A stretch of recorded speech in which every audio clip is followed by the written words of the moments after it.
Une fois n'est pas coutume, vu le réseau du Sacré-Cœur, je vous fais une petite vidéo. Au moins, ça ne plantera pas. On va aujourd'hui vraiment repasser en revue ce qu'on avait un peu mis de côté, ce qu'on n'avait pas été jusqu'au bout des choses. Ensuite, on va continuer la monnaie et on la clôturera cette petite vidéo par la monnaie. Il faut savoir que comme je parle vite, plus vite en vidéo, et vous avez moins le temps de comprendre, n'hésitez vraiment pas à mettre pause. Comme ça, vous avez le temps de vraiment assimiler toutes les informations. Alors, une banque, ça sert à quoi? Mais une banque, c'est vraiment un intermédiaire. Un intermédiaire entre qui? Ceux qui n'ont pas assez d'argent, ceux qui en ont besoin, ceux qui en demandent, les preneurs de crédit, et ceux qui en ont trop, qui en offrent.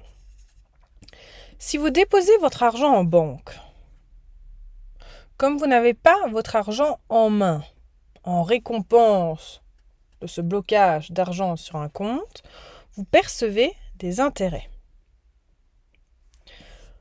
Autre point de vue, vous n'avez pas assez d'argent. La banque va donc vous octroyer un crédit. Imaginons pour acheter une moto ou une maison. Vous recevez 300 000 € pour acheter votre maison. Ok. Mais la banque ne va pas vous prêter cet argent pour rien. Il faut bien qu'elle gagne elle-même de l'argent. Elle va donc vous faire payer des intérêts. Vous allez devoir rembourser votre capital emprunté et les intérêts demandés par la banque. Alors, nous avions fait ce petit tableau.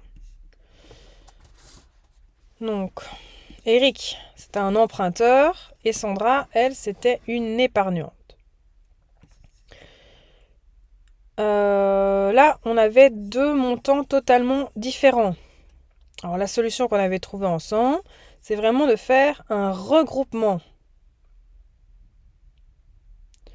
Pour pouvoir prêter 100 000 €, la banque allait regrouper plusieurs petites sommes, ici 5 000 €, pour pouvoir prêter 100 000. Maintenant, vous aviez aussi le problème de la durée. Et donc là, vous aviez mis le mot roulement. Ici 10 ans, ici très rapidement. Ça ne correspond pas. Du coup, c'est tout simplement comme de nombreux clients retirent régulièrement de l'argent, mais que d'autres en déposent également. Il y a un roulement. La banque dispose toujours d'une partie des avoirs bancaires qu'elle peut utiliser pour des crédits à long terme. Troisième petit problème qu'on avait identifié. Eric, mauvais rembourseur, il ne sait pas rembourser son crédit. Et Sandra, elle ne va absolument pas perdre son argent. Là, on parle de risque.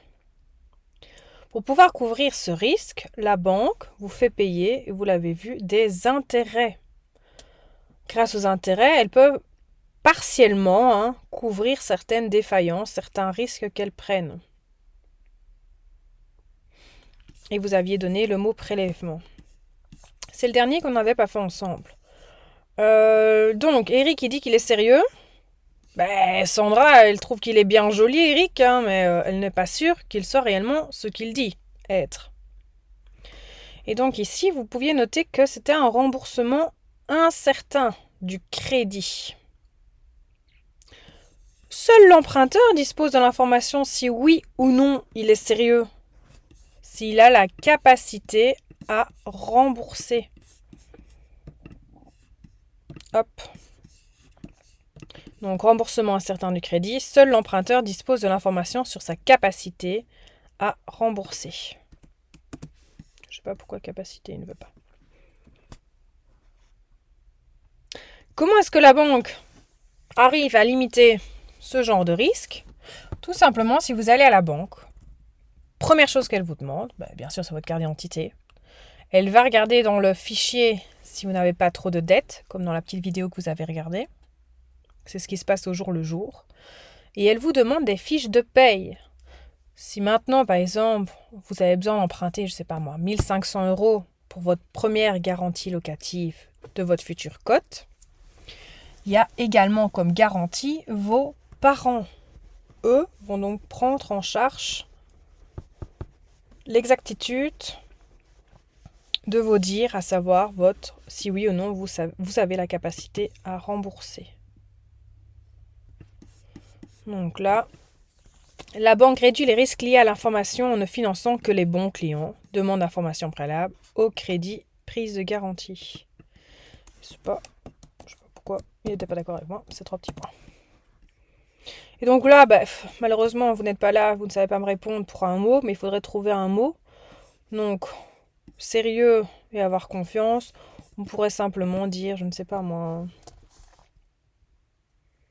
information, surveillance.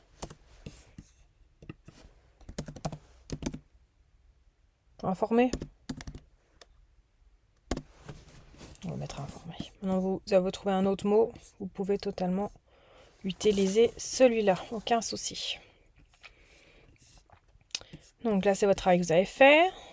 Hop.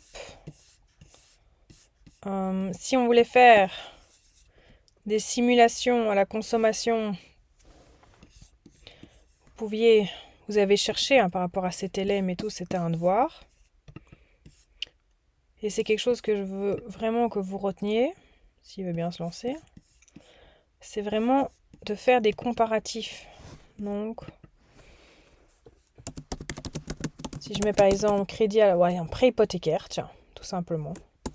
On a déjà fait crédit à consommation. Prêt hypothécaire. Hop. Et alors, comparatif, bien sûr, de taux. Si vous allez sur... là, c'est vraiment les sites de la banque. Donc, vous voyez bien que c'est annonce. Donc, ils ont payé Google pour arriver en premier. Ici, vous avez Top Compare ou Guide de l'épargne. On peut ouvrir les deux pour voir. Oui, on va pas faire... comparer et trouver le meilleur prêt hypothécaire crédit immobilier. Donc là, tout simplement, on peut choisir taux d'intérêt fixe. C'est là que vous allez payer un petit peu plus, mais qu'il n'y a pas de surprise. Comme vous avez ici, c'est tous les ans, ils peuvent modifier. Tous les 3 ans, tous les 5 ans, 10 ans, puis 5 ans, 5 ans, 15 ans, 5 ans, 5 ans. Donc s'il y a une différence de 2%, ils peuvent revoir votre taux d'intérêt. C'est comme ça que la crise des subprimes a commencé. Ils ont modifié le taux d'intérêt, donc au lieu de rembourser par exemple 500 € pour leur maison, les taux d'intérêt ont explosé et ils devaient rembourser 1600 €. Bien sûr, ils ne savaient pas rembourser 1600 € de manière mensuelle. Énormément de personnes se sont trouvées dans ce cas-là et il y a eu la crise des subprimes. Donc ici, ils disent que la banque E-Trade a un taux à 0,82%. Donc ils vous font à 1,09. Que ING a un taux de 0,82%. Donc sur 325 000 empruntés, il faudrait rembourser, ici ils vous font déjà le calcul, 1468 et 27 383. Donc ici, le moins cher, c'est ING. Maintenant, c'est à vous d'aller sur les différentes banques et de vraiment comparer si ce qui est écrit dans ces informations-là est valable. Quand vous allez demander... non, j'ai trop de questions. Quand vous allez aller demander un prêt, que ce soit pour une maison, que ce soit pour une moto, allez dans plusieurs banques. Vous allez en banque numéro 1. La banque numéro 1 vous dit 0,82. Vous allez dans la banque numéro 2, elle vous dit 1,10. Ah ben non, la banque numéro 1 m'a dit 0,82. C'est à vous à vraiment trouver le moins cher et à tout le temps comparer. Je regardais s'il y avait un autre comparatif. Mais apparemment, là, il n'y en a pas. Donc apparemment, ici, ce serait ING le moins cher. Toujours comparer et simuler. Alors, ici, je pense que c'était vraiment bien compris pour la moto. Pourquoi petit chouchou est lent? Je ne sais pas. Il bug. On va aller au prêt hypothécaire. S'il veut bien.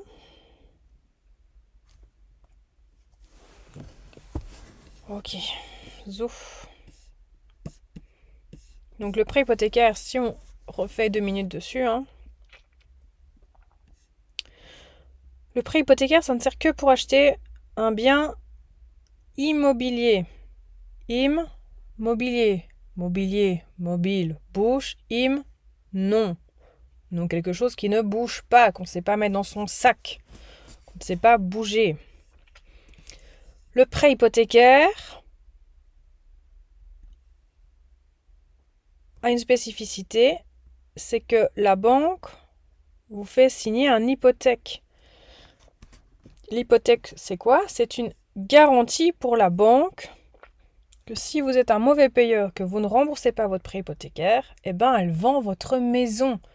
Vous avez hypothéqué votre maison. Vous avez une hypothèque, la garantie de la banque. Les taux, soit ils sont revisables, soit ils sont fixes. Les taux fixes sont un petit peu plus élevés, mais au moins vous n'avez pas de mauvaises surprises. Taux révisable, attention. Vous devez toujours rembourser deux choses. Le capital et les intérêts calculés sur ce capital. Deux formes de remboursement. Vous aviez des constants et des dégressifs. Les constants, c'est toujours la même somme. Donc, on rembourse 527,36 € pendant 20 ans. Ça ne change pas. Ce qui change, c'est qu'au départ, vous allez rembourser un tout petit peu de capital. Et ensuite, ce seront vos intérêts. Donc, je recommence. Vous allez rembourser un tout petit peu de capital, mais vous allez payer énormément d'intérêts, puisque les intérêts sont calculés sur le capital. Ensuite, ce sera le contraire, vous aurez quand même plus de capital que d'intérêts. Pour le remboursement dégressif, c'est toujours le même capital. Et c'est les exercices qu'on avait fait en dessous. Donc, imaginons que vous avez emprunté 200 000 € sur 20 ans. Donc, il y a 10 000 € à rembourser tous les ans. C'est 10 000, 10 000, 10 000, 10 000, 10 000, 20 ans.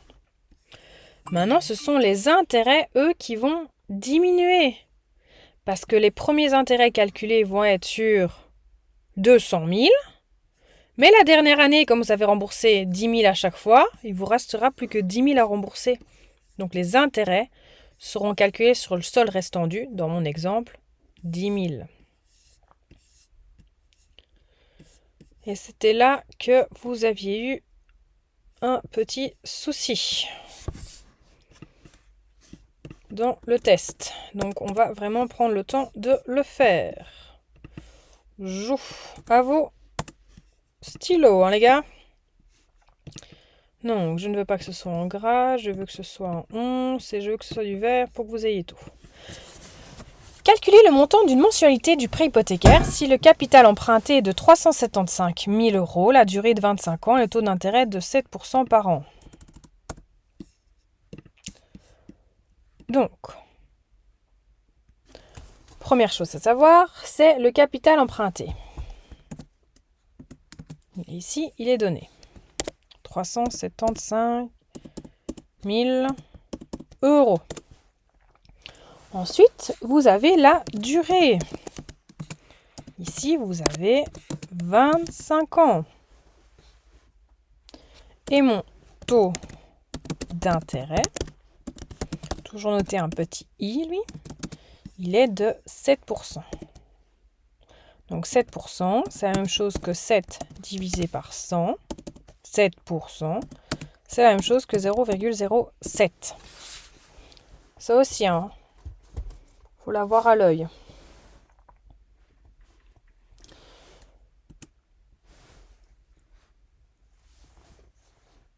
La première année.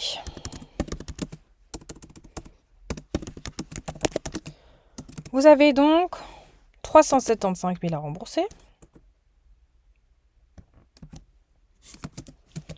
Le capital emprunté est de 375 000. Et vous le remboursez pendant 25 ans. C'est 1 plus 1 égale. Alors, on va prendre la calculette, les gars.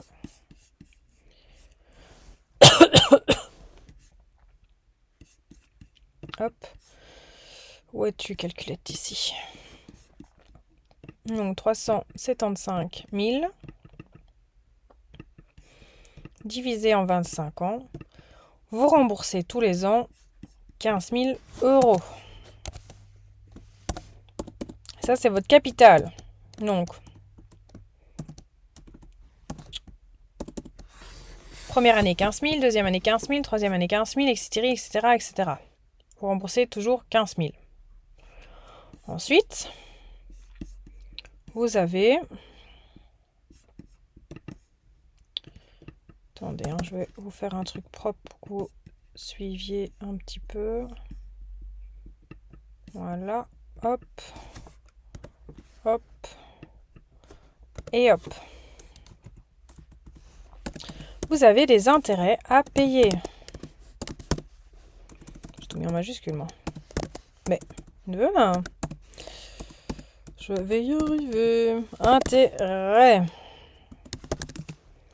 Les intérêts ici, vous n'avez rien remboursé la première année.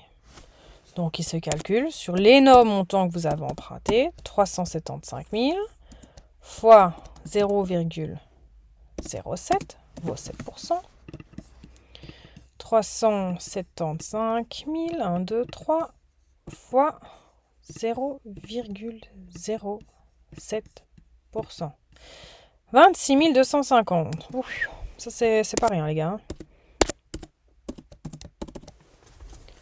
C'est beaucoup à rembourser, hein. Donc, le total à rembourser la première année, c'est vos 15 000 plus 26 250. Donc là, vous payez énormément d'intérêts, hein. Vous payez quasi le double. 41 250 euros à rembourser la première année. Junior, pour faire le sigle euro, tu appuies sur option et en haut à droite, il y a le sigle dollar et euro. Et ça te fera 1 euro. Si on passe maintenant à la dernière année. Vous avez toujours du capital. Là, ça ne change pas. On rembourse tout le temps 15 000 euros. Par contre, les intérêts. J'oublie l'heure. Les intérêts, eh ben, vous avez remboursé 15 000, plus 15 000, plus 15 000, plus 15 000, plus 15 000, plus 15 000, plus 15 000. C'est la dernière année, donc qu'est-ce qu'il vous reste à payer? Ben, les derniers 15 000, tout simplement. Le reste est déjà payé. 0,07 toujours, puisque c'est un taux d'intérêt fixe. 1, 2, 3. Et donc là, on a 10 050 d'intérêt à payer. Ce qui fait qu'au total, la dernière année, vous avez vos 15 000 plus 1050. Donc ça vous donne 16 050 euros. Il est où mon petit... Oups. Voilà. Ah, j'ai oublié. N'oubliez pas les décimales, hein, c'est pas des tartines qu'on paye. Voilà. Je vais mettre ça en grand. La petite technique pour savoir combien est-ce que vous devez rembourser. Et on avait fait l'exercice. Donc je vous invite à vraiment le relire. Hein. Première année plus dernière année ou deuxième année plus l'avant-dernière année, on arrive au même montant. Donc total, première et dernière année. On a 41 250 plus 16 050, on a 57 300. Si vous additionnez montant remboursé de la deuxième année avec l'avant-dernière, on arrive toujours au même montant, 57 300. Ce sont vraiment des paires. On ne va pas le remontrer une deuxième fois, mais vous pouvez le revoir dans votre cours. Pour trouver le montant total à rembourser, il vous suffit de prendre cette somme que vous avez trouvée, 57 300, fois le nombre d'années du prêt, ici c'est 25 ans. Et comme vous en avez 2 années, divisé en 2, puisqu'on a déjà calculé pour 2 années. Donc fois 25 divisé en 2. On rembourse un montant extraordinaire. Je vais refaire le calcul, ça me paraît vraiment énorme. Non. 716 250. Vous avez remboursé 2 fois votre maison. Comme quoi emprunter coûte aussi de l'argent, les gars. Donc montant total à rembourser.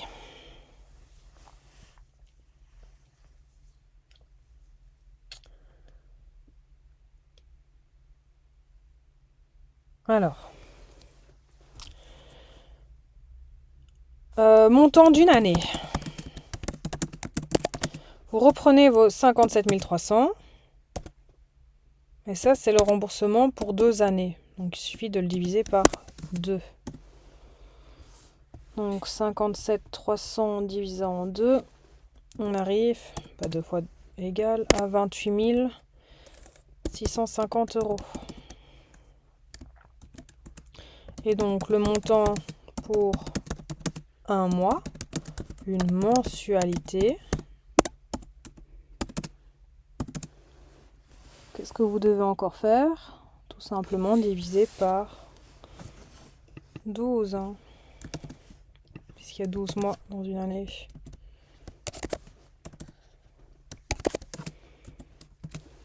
Divisé en 12. 2387 et 50 €. Voilà. La mensualité est de 2387,50 €. C'est énorme. Hein.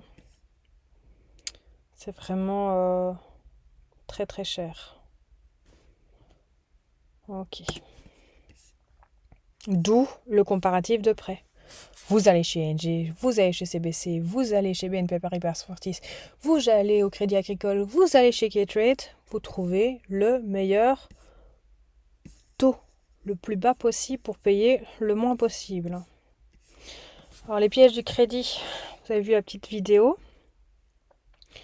Ce que j'avais aussi envie de vous montrer, tout simplement, ça me tient un peu à cœur, hein, c'est un peu les désastres.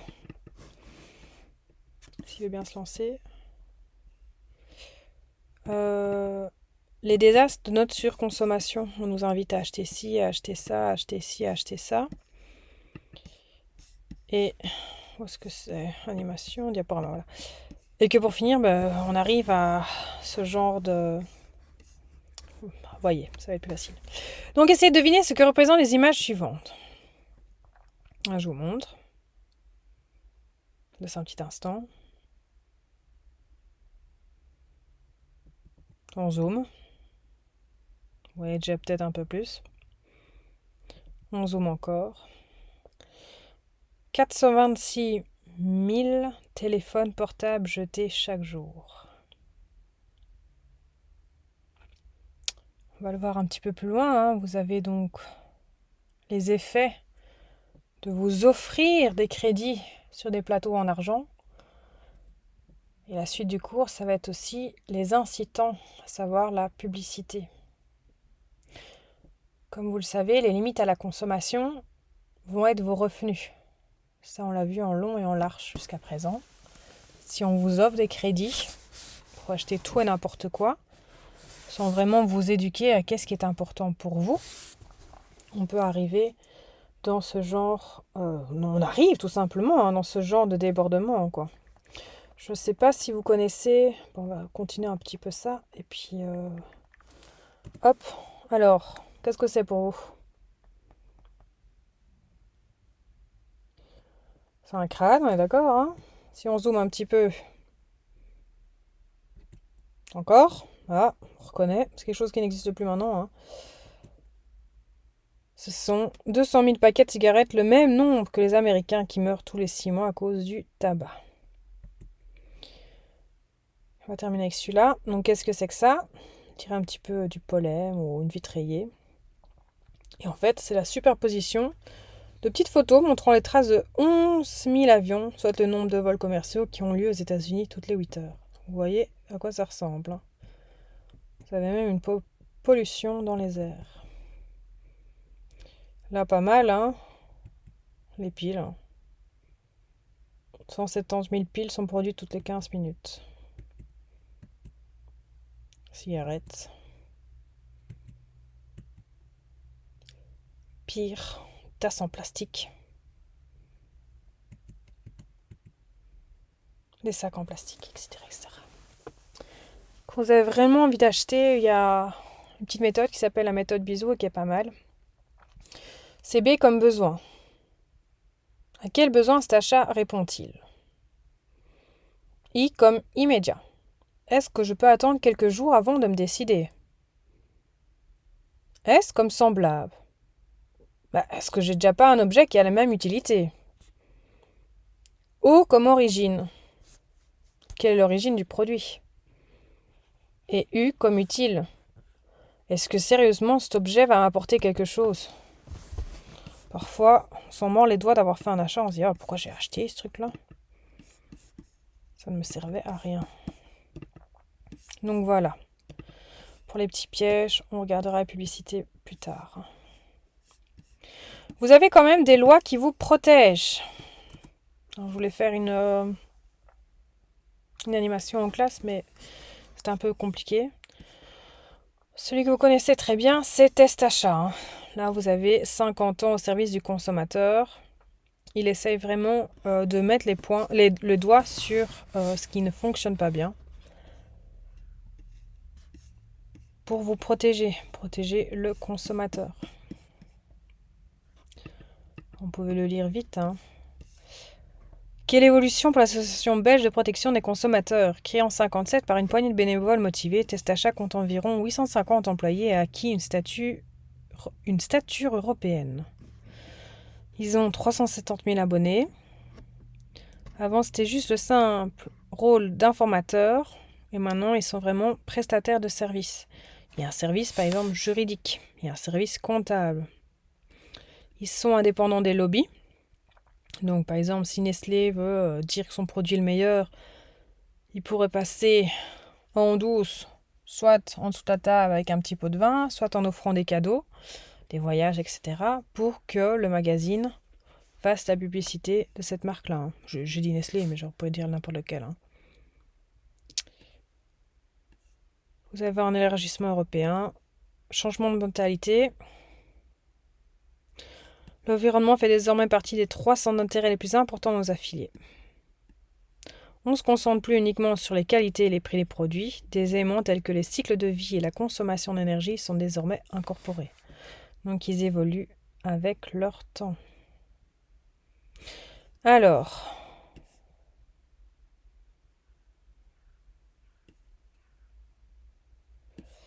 là, vous avez un site. Et je vais vous demander de répondre vous-même aux questions. Donc, si on va sur le site internet, pourquoi il est inaccessible? Oh là là là là là. Toujours, je m'amuse à chercher les liens. Quand je les mets dans mes cours, après, ils sont plus bons. Et bien, on passera. Par contre, ce que je vais vous montrer alors d'autres, c'est que vous avez des aides. Si vous tombez dans le surendettement, si vous tombez dans ce piège-là, vous avez des aides. Les aides, la première à trouver, c'est tout simplement d'aller au CPAS. Le CPAS, ils sont formés pour vous aider. Alors vous avez par exemple le règlement collectif de dette. C'est quand vous avez trop de dettes que vous ne savez pas rembourser. On va les mettre toutes dans un dossier qui va passer au tribunal. Un avocat va être désigné pour gérer vos dettes par rapport à ceux à qui vous avez fait des dettes. Vous avez des recouvrements, vous avez des luttes contre la pauvreté, etc.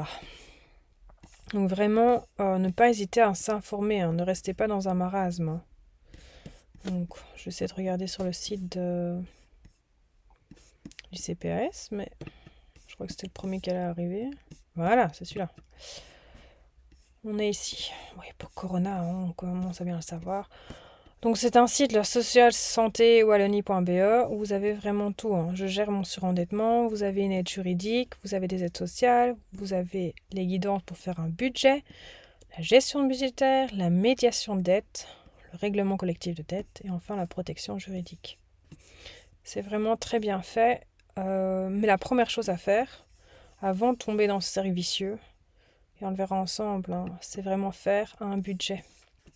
Alors ici, vous avez une petite vidéo comment faire un budget. Il vous explique comment faire un budget. Et sinon, vous avez sur la finance pour tous également. Je vous donne toutes ces infos parce que ça peut toujours servir. Hein.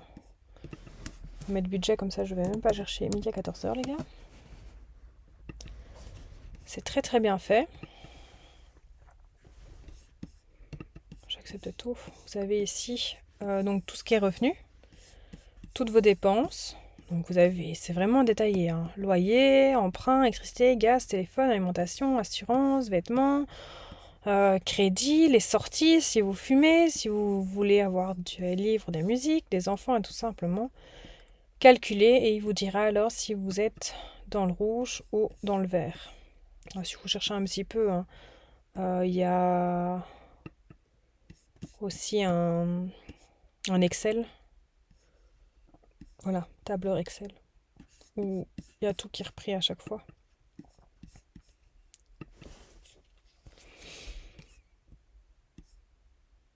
S'il veut bien s'ouvrir, le coco. Voilà, donc là vous avez vos revenus et vos dépenses pour toute l'année. Et vous dira alors ce total dépenses et si vous êtes en solde positif ou en solde négatif. Bon, donc là vous pouvez laisser tomber ceci. On arrive donc à la monnaie. Vous avez travaillé énormément sur la monnaie. Si on revoit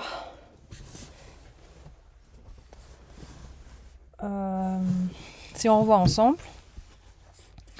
Donc, du troc à la monnaie. Énormément d'historiens disent que c'était d'abord le troc. On a vu que c'était souvent faux et que la monnaie avait d'autres fonctions, et surtout des fonctions pour payer des dettes, pour offrir des cadeaux, pour payer son droit d'entrée, entre guillemets, dans les lieux de culte. C'était vraiment une fonction sociale. Maintenant, si on part du principe que les personnes travaillaient avec le troc, écoute, le troc, c'était vraiment pas facile. Parce que quand on avait un bœuf en entier, difficile de couper des petits morceaux de bœuf pour pouvoir acheter du pain, du lait et du beurre. Hein. Et surtout que c'était pas possible. Hein. On l'avait vu dans vos petites scénettes. Hein. Si vous n'avez pas envie, vous n'avez pas envie. Ça peut devenir, alors là, un gros casse-tête. Hein. Vous allez chez l'un, puis vous allez chez l'autre, puis encore chez l'autre, puis encore chez l'autre. Tout ça pour avoir le produit que vous désirez. Donc, la monnaie. À chaque objet, du sel, des plumes, un crâne, des coquillages, les corisses, à échanger, on fait correspondre une certaine quantité de monnaie. Elle est fractionnable, comme aujourd'hui les euros sont divisés en cents. Un petit peu de culture générale. Alors, ce qui était important avant, ce qu'il est toujours, le nerf de la guerre, c'est de pouvoir manger le bétail.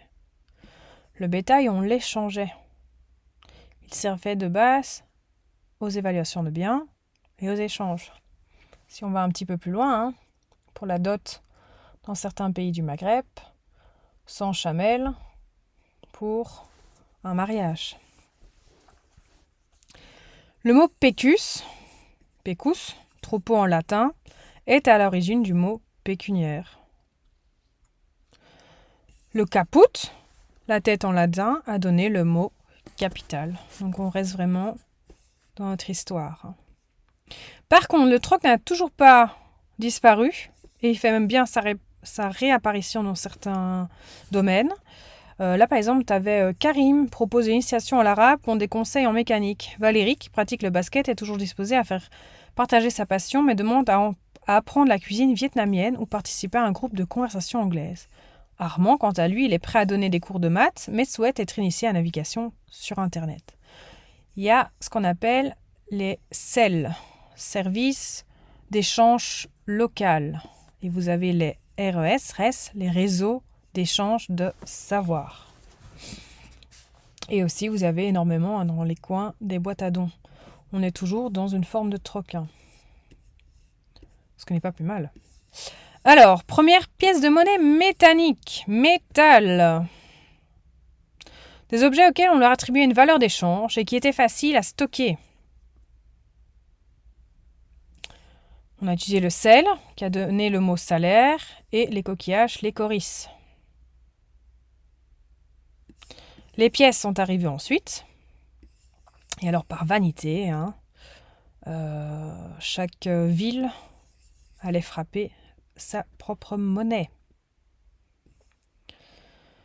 Denier denarius 10 est une invention romaine. Cette pièce première a porté une valeur inscrite, un X pour 10, Emeline, à la fin du IIIe siècle avant Jésus-Christ. Le système monétaire se dégrade avec la décadence. Alors Constantin Ier au IVe siècle après Jésus-Christ crée une nouvelle pièce en or, le solidus, qui deviendra le sol, puis le sou en France. Au fil des siècles, chaque royaume ou empire, pour faciliter les échanges et unifier son territoire, crée sa monnaie, frappée bien souvent du portrait ou de la devise de son roi, de son empereur. La monnaie reflétait vraiment la puissance économique et militaire d'une nation, d'où la répression inflexible de la contrefaçon monétaire. Aïe aïe aïe. Alors, on préférait les métaux, on préférait sous des formes totalement différentes. Il y avait des pépites d'or, des bijoux, des lingots, des pièces. Toutes ces monnaies devaient être contrôlées. Il fallait les peser pour éviter la fraude. Qu'est-ce qu'on a vu un peu plus loin? C'est que des petits malins ont commencé à faire des alliages. Donc la fabrication d'une pièce de 10... Non. Pour nous, à l'heure actuelle, la fabrication, l'impression, l'émission d'un billet de 10 ne représente pas une valeur de 10. Il a peut-être coûté 0,22 cents.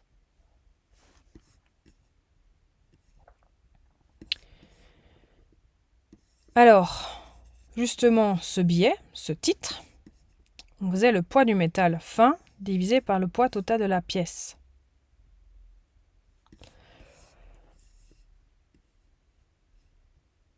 L'or, par contre, reste toujours une valeur refuge.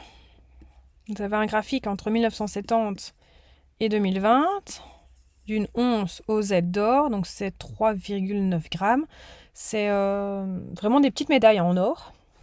Donc la petite médaille en or, elle s'échange à moins de $200 en 1970 et au plus haut à 1800. Il faut remarquer qu'ici, on est dans les années 2011. Ils ont commencé à exploser ici. C'est la crise des subprimes. Donc tout le monde ne croit plus en la valeur monétaire.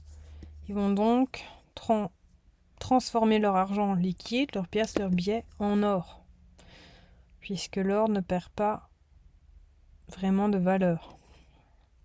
Tout le monde a voulu en acheter et donc, comme tout le monde en veut, le prix augmente. C'est la même chose avec les fleurs à Saint-Valentin. Tout le monde a envie d'offrir une petite rose à sa mademoiselle, ou à son monsieur, qu'importe. Comme tout le monde en veut, la demande augmente. Et donc les fleuristes, qu'est-ce qu'ils font? Ils augmentent les prix. Mais là, c'est la même chose. Et donc là, il y avait une petite chute et une remontée. Et vous voyez bien qu'ici, 2019, on est remonté puisqu'on a la crise ici du Covid. Alors, première monnaie internationale, on la doit à une femme, l'impératrice Marie-Thérèse d'Habsbourg, En 1750, elle va créer le thaler. Toutes les colonies espagnoles et anglaises d'Amérique vont l'adopter. Les colonies d'Amérique.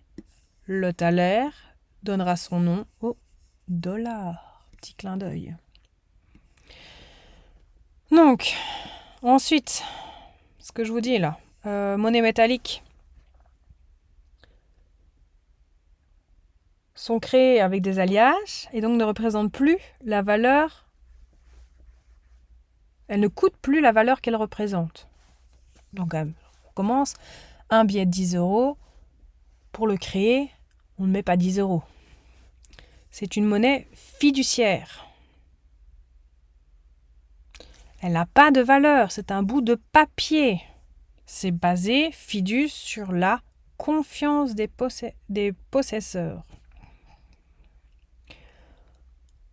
Nous avons créé notre marché unique et donc nos biens peuvent aller dans 26 pays, 26, 27 États de l'Union.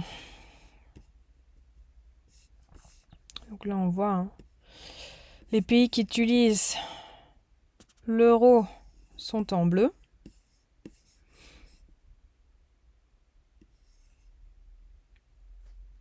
Donc, il y en a bien quelques-uns. 340 millions d'euros. Vous avez également en vert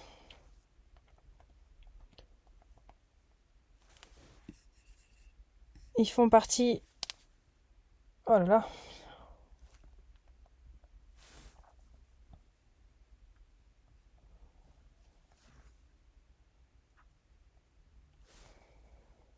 Du marché européen.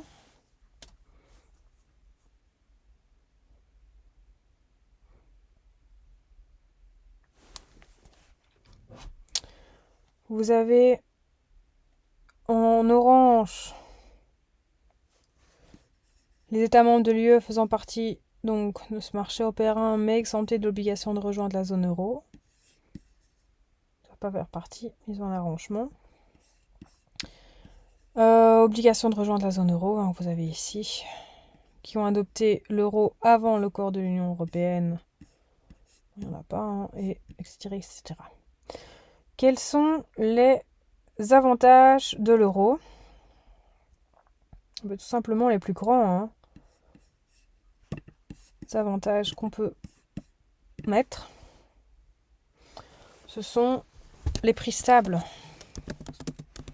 On ne doit plus convertir nos francs belges en francs suisses, par exemple. Enfin non, parce que la Suisse, c'est un mauvais exemple. Nos francs belges en francs français, tout simplement.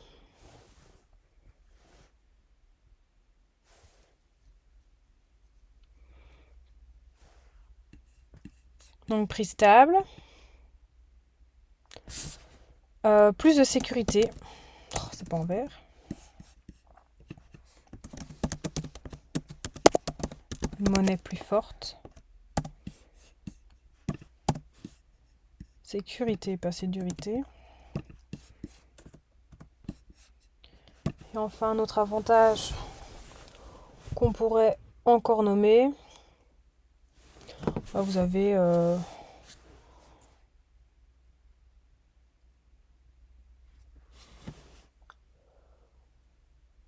des marchés financiers mieux intégrés. Puisque on fait tous partie maintenant d'un seul et même marché. À retenir, les caractéristiques d'un bon intermédiaire des échanges. C'est la validité, reconnue par tout le monde, la durabilité. Si on prenait l'exemple du riz, le riz à un moment donné ça pourrit.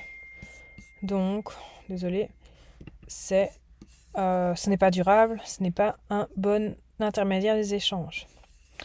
Et enfin, la divisibilité, que ça, pour acheter un bic ou pour acheter une maison, on va pouvoir diviser notre monnaie. Les fonctions. Unité de compte. On peut comparer le prix de telle maison avec de telle maison. le prix de tel fruit avec, je ne sais pas, tel légume. C'est un intermédiaire des échanges. Grâce à lui, qu'on ait envie d'aller chez le coiffeur ou qu'on ait envie d'acheter des fruits, on échange notre monnaie, notre devise, contre ses biens et ses services. Et enfin, ce qui revenait, c'est pourquoi on a créé la monnaie. Vous vous souvenez dans les textes que c'est parce que on voulait créer des réserves de valeur qu'on a créé la monnaie et que la monnaie a commencé à créer société telle qu'on le connaît. Nous sommes dans une société capitaliste parce que nous voulons des réserves de valeur, s'enrichir plus que son voisin. On va terminer ici. Donc, 2 gros moyens de paiement. Vous avez tout ce qui est espèces. Vos billets, vos pièces. Et ensuite, vous avez tout ce qui est scriptural, les écritures, et qui est lié à un compte bancaire. Vous avez fait le travail, carte de débit et carte de crédit. La carte de débit, vous payez et automatiquement votre compte est débité. Carte de crédit, c'est un crédit. Donc vous achetez des chaussures Zalando aujourd'hui, vous serez débité que le 28 février de ce mois. Sur la durée du 8 au 28, 20 jours, pendant 20 jours, vous avez demandé un crédit à votre banque. Qui dit crédit dit intérêt, les gars. Vous avez virement et versement. Alors, virement, c'est d'un compte à l'autre. Versement, ce sont de l'argent que vous déposez dans la machine et vous allez verser cet argent sur votre compte ou sur le compte de quelqu'un d'autre. Domiciliation et ordre permanent. Domiciliation, vous donnez l'ordre à votre banque de payer vos fournisseurs. C'est le cas typique avec Proximus.